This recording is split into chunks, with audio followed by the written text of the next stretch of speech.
Hello anime fan, स्वागत है आपका एनिमे एक्सप्लेन की इस वीडियो में। और इस वीडियो में हम आपको एक्सप्लेन करेंगे लुकिज्म का 8th यानी लास्ट एपिसोड।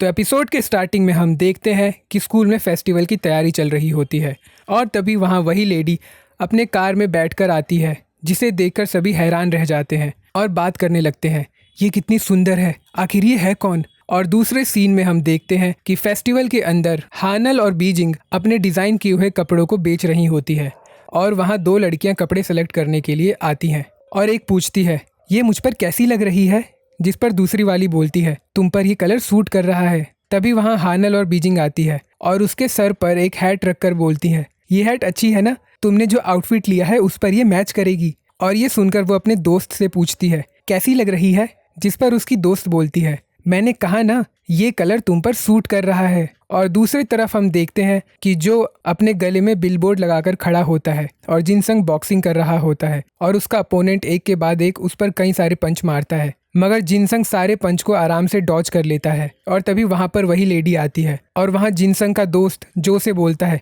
ओए मैच पर ध्यान दे यार। और दूसरा वाला पूछता है कितने मिनट बचे हैं, जिस पर जो फोन देखते हुए बोलता है 3, 2, 1 गाइस टाइम्स अप हो गया, रुक जाओ। और हम देखते हैं कि जिनसंग का अपोनेंट थक कर जमीन पर गिर जाता है, जबकि जिनसंग ने उसे एक भी पंच नहीं मारा होता है। और वो अपने अपोनेंट से पूछता है एक और राउंड हो जाए, जिस पर उसका अपोनेंट बोलता है अरे नहीं और नहीं लड़ सकता। और दूसरी तरफ जिनसंग के तीनों दोस्त और जो चिल्लाकर बोल रहे होते हैं एक पंच और 10,000 ले जाओ, क्या कोई है ऐसा करने वाला। और तभी वो उसी लेडी को देखते हैं और उसके पास जाते हुए बोलते हैं सुंदर लड़कियां फ्री में खेल सकती हैं। और ये सुनकर वो वहाँ से जाने लगती है और तभी उसका बॉडीगार्ड उन चारों को एक डेडली लुक देता है, जिससे वो तीनों घबरा जाते हैं। और दूसरे सीन में हम देखते हैं कि पार्क पियोन से बोल रहा होता है कुछ देर में शुरू होने वाला है, मुझे डर लग रहा है, मुझे नहीं पता था कि हम इतने बड़े फेस्टिवल में परफॉर्म करने वाले हैं। और पियोन बोलता है इस फेस्टिवल में मेन अट्रैक्शन सिंगिंग ही है मेरे दोस्त, और तुम डर क्यों रहे हो, जो प्रैक्टिस में किया था वही करना। और पियोन आगे बोलता है हमने इसके लिए बहुत मेहनत की है और अब हम पीछे नहीं हटेंगे। और ये सुनकर पार्क एक स्माइल करता है और तभी वो उसी लेडी को गुजरते हुए देखता है और वो पियोन से बोलता है बस मैं 1 मिनट में आया, मुझे काम याद आ गया। और ये बोलकर वो वहाँ से चला जाता है। और दूसरे सीन में हम देखते हैं कि वास्को आर्म रेसलिंग कर रहा होता है और वो बिना किसी एफर्ट के ही अपने अपोनेंट को एक ही बार में हरा देता है। और तभी वो वहाँ पार्क को जाते हुए देखता है और दूसरे सीन में पार्क पार्किंग के पास पहुँचता है जहाँ वो लेडी होती है और वो उसके पास आकर बोलता है एक्सक्यूज़ मी, हाय कैसी हो, तुम यहाँ फेस्टिवल देखने आई हो। जिस पर वो लेडी बोलती है क्या मैं तुम्हें जानती हूँ। और ये सुनकर वो अपने मन में बोलता है इस बॉडी में मैं इससे पहली बार मिल रहा हूँ। और पार्क उससे बोलता है मैं तो बस। तभी वो लेडी बोलती है ये पैतरा किसी और पर ट्राई करना, मैं इतनी बेवकूफ़ नहीं हूँ, लड़कियाँ तुम्हारी बातों में आ जाती होंगी, तुम कितने भी अच्छे दिखते हो मुझे उससे कोई फ़र्क नहीं पड़ता, ये स्कूल तुम जैसे लोगों से भरा हुआ है, ये लोगों के लुक्स को देखकर उन्हें जज करता है। और वो आगे बोलती है मैं सिंगिंग कंपटीशन देखने आई थी, मगर तुम जैसों के बीच नहीं रहना। और ये बोलकर वो जाने लगती है और जैसे ही पार्क उसे रोकने की कोशिश करता है, बॉडीगार्ड पार्क का हाथ पकड़ लेता है और बोलता है आगे मत बढ़ना, उसने कहा ना उसे तुझ जैसों से बात नहीं करनी, अब निकल ले यहाँ से, अब आगे आया तो हाथ तोड़ दूंगा तेरा। और पार्क गुस्से में बोलता है मेरा हाथ छोड़। और ये बोलकर वो अपना हाथ छुड़ा लेता है। और ये देखकर वो लेडी अपने मन में बोलती है ये जोंग वोंग की पकड़ से निकल गया। और ये देखकर वोंग स्माइल करता है और बोलता है अब नहीं बचेगा। और ये बोलकर वो एक किक मारने जाता है, मगर वो किक पार्क देख लेता है और उसे ब्लॉक करने लगता है। तभी वोंग अपने मन में बोलता है मेरा किक ब्लॉक करेगा। और ये बोलकर वो अपर किक मारता है जो कि सीधे जाकर उसके शोल्डर पर लगता है, जिससे पार्क ज़मीन पर बैठ जाता है। और वोंग बोलता है तुझे मेरी किक दिख गई और तूने गार्ड कर लिया, तेरी नज़र बहुत पक्की है, सीखा हुआ लगता है, तू काफ़ी मजबूत है और तेज़ी भी है, पर गार्ड देखकर लगता है तेरी ट्रेनिंग ठीक से नहीं हुई, लेकिन टैलेंट है तुझमें, मेरे हाथों में होता तो तुझे जाने देता, पर किसी के लिए काम कर रहा हूँ इसलिए मैं। और ये बोलकर वो पार्क को पकड़ने के लिए आगे बढ़ जाता है, मगर तभी वो लेडी उसे रुकने को बोलती है और आगे बोलती है बस बहुत हो गया, उसे जाने दो।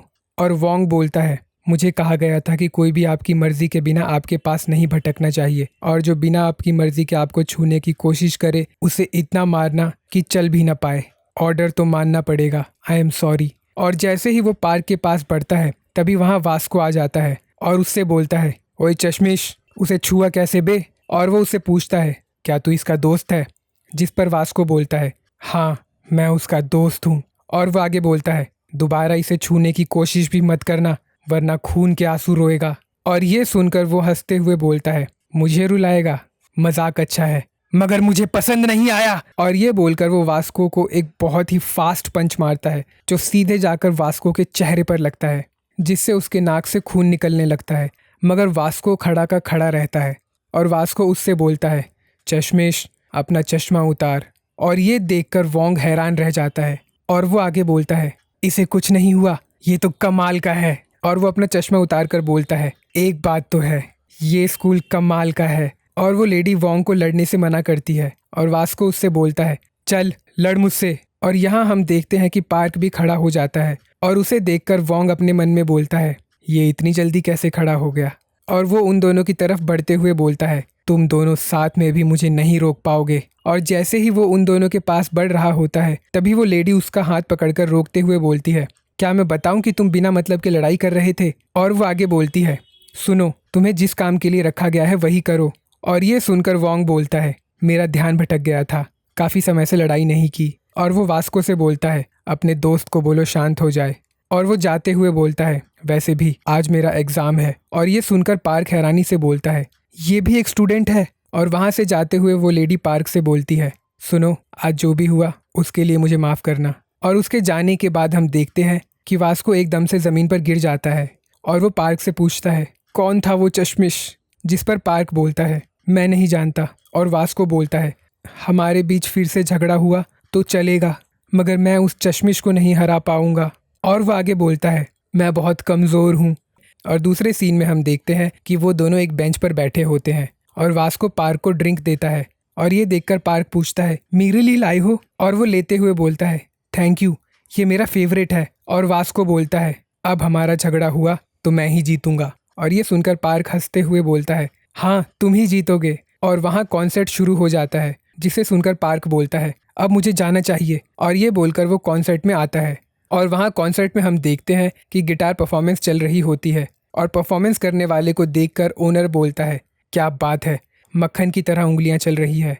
और बैक स्टेज हम देखते हैं कि वहाँ पार्क, होंग और पियोन होते हैं। और पार्क होंग से बोलता है, थैंक्स, तुमने हमारे लिए अच्छे कॉस्ट्यूम डिज़ाइन किए। और तभी वहाँ सेकंड लास्ट कॉन्सर्ट यानी जिन का नाम अनाउंस होता है और जिन स्टेज पर चढ़ते हुए बोलता है, अच्छे कपड़े नहीं, अच्छे आवाज़ की ज़रूरत होती है। और ये बोलकर वो स्टेज पर जाता है और अपना परफॉर्मेंस शुरू करता है। और उसके गाने को सुनकर लोग उसके दीवाने हो जाते हैं। और हम देखते हैं कि ओनर भी उन्हें सुन रहा होता है। और यहाँ बैक स्टेज पियोन बोलता है, ये किसी प्रोफेशनल राइटर ने लिखा है, तभी इनके लिरिक्स इतने परफेक्ट हैं। और पार्क बोलता है, यार यहाँ तो हज़ारों लोग हैं, मैं पता नहीं कैसे गा पाऊँगा। जिस पर पियोन बोलता है, क्या तुम किसी से प्यार करते हो, बस ये सोचो कि तुम ये गाना उसके लिए गा रहे हो। और उनका परफॉर्मेंस ख़त्म हो जाता है और उतरते हुए जिन पियोन से बोलता है, देखा इस तरह से गाते हैं। और पियोन एक स्माइल करते हुए जिन से बोलता है, बहुत अच्छा था। जिसे देखकर जिन को गुस्सा आ जाता है और वो बोलता है, दांत दिखाता है मोटे।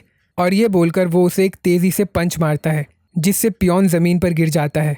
और ये देखकर पार्क उसके पास आता है और गुस्से में जिन से बोलता है, तूने फिर से इस पर हाथ उठाया। जिस पर जिन बोलता है, हाँ तो क्या। और वो जैसे ही जिन से लड़ने के लिए बढ़ता है पियोन उसे रोक देता है और बोलता है, इसका जवाब हम गाने से देंगे। और यहाँ अनाउंसर अनाउंस करता है, और अब जो आखिरी परफॉर्मेंस के लिए आ रहे हैं उनकी जोड़ी बहुत ही अजीब है क्योंकि एक है फैशन क्लास से और दूसरा वोकल क्लास से, पार्क युंग सुक और प्योन डकवा।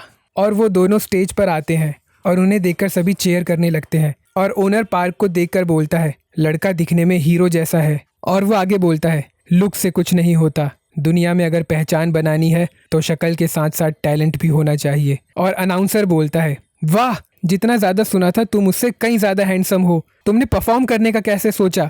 जिस पर पार्क बोलता है, मैंने नहीं, मेरे दोस्त ने मुझसे परफॉर्म करने के लिए पूछा था और मैंने हाँ कर दिया, हम हर रोज़ साथ में प्रैक्टिस करते हैं। जिस पर अनाउंसर बोलता है, मुझे यकीन नहीं होता, तुम दोनों बिल्कुल अलग अलग प्रजाति के लगते हो। और ये सुनकर सारी ऑडियंस हंसने लगती है और गाना शुरू होता है। और जैसे ही पार्क शुरू करता है वो इतना ख़राब गाता है कि लगता है कोई फटा हुआ बांस बज रहा है और वो घबरा जाता है और सारी ऑडियंस आपस में बात करने लगती है। और उसे सुनकर जिन भी हंसते हुए बोलता है, मुझे पता था उससे कुछ नहीं होने वाला। और ओनर बोलता है, देख लिया, इसके पास सिर्फ शक्ल ही है। और सभी लोगों की बात को सुनते हुए पार्क अपने मन में बोलता है, मैं ये नहीं कर पाऊंगा। और ये देखकर पियोन माइक पकड़कर गाना शुरू करता है, जिसे सुनकर सभी हैरान रह जाते हैं। और पार्क पियोन की बात को याद करता है कि तुम ये सोचो कि तुम अपने किसी प्यारे के लिए गा रहे हो। और पार्क अपनी माँ को याद करके गाना शुरू करता है, जिसे सुनकर सभी हैरान रह जाते हैं। और जिन और उसके दोस्तों की आंखें फटी की फटी रह जाती हैं। और वो दोनों इतना अच्छा गाते हैं कि उनका गाना सुनकर वास्को रोने लगता है। और ये देखकर उसके टीम मेंबर्स हंसने लगते हैं। और तभी अचानक से हमें एक फ्लैशबैक का सीन दिखाया जाता है, जहाँ पर पार्क एक बहुत ही छोटा सा बच्चा होता है और वो उसकी माँ के गोद में होता है। और उसकी माँ वही गाना गुनगुना रही होती है जो आज पार्क स्टेज पर परफॉर्म कर रहा होता है। और प्रेजेंट में जैसे ही दोनों अपना गाना खत्म करते हैं, पूरी क्राउड चीयर करने लगती है। और हम देखते हैं कि उसके सभी दोस्त उसे अच्छे से देख रहे होते हैं। और जिनसंग का पहला वाला दोस्त बोलता है, मुझे पता नहीं था कि योंगसुक इतना अच्छा गाता है। और तीसरा वाला बोलता है, वो हमारा दोस्त है, सबको बता दो। और हानल बोलती है, योंगसुक तुम कूल हो, तुम सबसे बेस्ट हो। और हम देखते हैं कि वहाँ पियोन की भी तारीफ हो रही होती है, जहाँ दो लड़कियाँ बोलती है, ये सबसे बेस्ट रैपर है। और ये सुनकर पियोन खुश हो जाता है। और एंड में सिंगिंग कंपटीशन की ट्रॉफी उन्हें ही मिलती है। और वो अपने सभी दोस्तों के साथ एक सेल्फी क्लिक करते हैं। और यहाँ जिन जलते हुए बोलता है, अपनी लुक्स की वजह से जीत गया। और दूसरा वाला बोलता है, पार्क की वजह से आज हम हार गए। और ओनर उनके पास आकर बोलता है, वो दोनों तुम दोनों से बेहतर गाते हैं, तुम दोनों आज बुरी तरह से फीके पड़ गए। और ये सुनकर दूसरा वाला पूछता है, हमारे बीच के डील का क्या होगा। और जिन पूछता है, हमारे डेब्यू का क्या होगा। जिस पर ओनर बोलता है, मैं तुम लोगों से बाद में बात करता हूँ। और ओनर पियोन के पास आता है और बोलता है, तुम वही लड़के हो ना जो ऑडिशन देने आए थे। और ये सुनकर पियोन पूछता है, आपको मैं याद हूँ। जिस पर ओनर बोलता है, तुम्हें कैसे भूल सकता हूँ। और ये सुनकर वो हेल्पर हंसता है, क्योंकि पियोन के बारे में उस ओनर को हेल्पर ने ही याद दिलाया था। तभी ओनर हेल्पर के सर पर एक टपली मारकर उसे चुप करा देता है। और वो आगे बोलता है, वैसे तुम बहुत ही अच्छा रैप कर लेते हो, पिछली बार के लिए आई एम सॉरी। और वो उन्हें अपना कार्ड देते हुए बोलता है, ये लो मेरा बिजनेस कार्ड, इसमें मेरा पर्सनल नंबर है। और ये देखकर पियोन बोलता है, आपका थैंक यू सर। मगर तभी वो कार्ड पार्क को देते हुए बोलता है, फ्री होकर मुझे कॉल करना। और पार्क पूछता है, लेकिन डकुआ का क्या। जिस पर ओनर बोलता है, ये बहुत ही अच्छा रैपर है, ये जहाँ भी जाएगा अपने रैप से सबका दिल जीत लेगा। और ये सुनकर पार्क पूछता है, लेकिन आप ये ऐसा कैसे कर सकते हैं। जिस पर ओनर बोलता है, देखो जो पब्लिक पसंद करती है मैं वो दिखाता हूँ। पब्लिक को उनकी मनपसंद चीज़ नहीं परोसी गई तो अंजाम बुरा हो सकता है।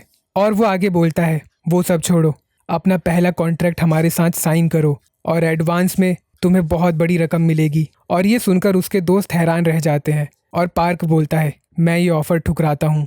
और ये सुनकर उसके दोस्त शॉक्ड रह जाते हैं। और ओनर बोलता है, क्या क्या कहा तुमने, हमारे साथ काम करने के लिए मना कर रहे हो। और ये सुनकर जिनका दोस्त बोलता है, ये पागल है क्या। और ओनर पार्क से बोलता है, तुम्हें पता है कितने सारे लोग हमारे साथ काम करने के लिए तरस रहे हैं, पर उन्हें मौका नहीं मिल रहा है। और ये बोलकर वो वहाँ से चला जाता है। और यहाँ पार्क के सभी दोस्त पार्टी करने का प्लान करते हैं। और तभी सीन चेंज होता है और हम देखते हैं कि पियोन बस में होता है और अपने नए लिरिक्स लिख रहा होता है। और दूसरे सीन में हम देखते हैं कि पियोन, जो और पार्क अपनी पुरानी बॉडी में स्टोर के बाहर बैठे हुए होते हैं। और जो उनके कॉन्सर्ट की वीडियो देखकर बोलता है, इस पर 1 लाख व्यूज़ हो गए। और पियोन बोलता है, हाँ, मगर इसमें मेरा वाला पार्ट एडिट कर दिया। और वो आगे बोलता है, खैर इससे मुझे कोई फ़र्क नहीं पड़ता, उल्टा इस बहाने मुझे मेरे नए लिरिक्स मिल गए तो मैं तो बहुत खुश हूँ। वैसे भी लुक्स की किसे पड़ी है। और पार्क बोलता है, गाना गाते वक्त लोग तुम्हारे चेहरे नहीं तुम्हारा टैलेंट देखते हैं। और जो बोलता है, जब तुम दोनों गा रहे थे तो मैं फील कर पा रहा था। और दूसरे सीन में हम देखते हैं कि फेमस रैपर डीजी भी वही वीडियो देख रहा होता है और वो गाड़ी से उतरता है और उसे देखते ही सभी चिल्लाने लगते हैं। और दूसरे सीन में हम देखते हैं कि वो लेडी भी वीडियो देखती है और वो गाने को सुनकर बोलती है, ये गाना कहीं सुना हुआ लगता है। तभी उसे याद आता है कि पार्क स्टोर में यही गाना गुनगुनाता रहता है। और वो बोलती है, याद आया, ये गाना तो मैंने स्टोर में सुना था। और ये बोलकर वो अपने बगल में सोते हुए लड़की को देखती है। और यहाँ से हमें पता चलता है कि उस लड़की के पास भी डबल बॉडीज़ हैं। और यही खत्म होता है ये एपिसोड। आई होप आपको वीडियो अच्छा लगा। आपको वीडियो अच्छा लगा तो आप इस वीडियो को लाइक कर सकते हैं, इस चैनल को सब्सक्राइब कर सकते हैं और इसे शेयर कर सकते हैं।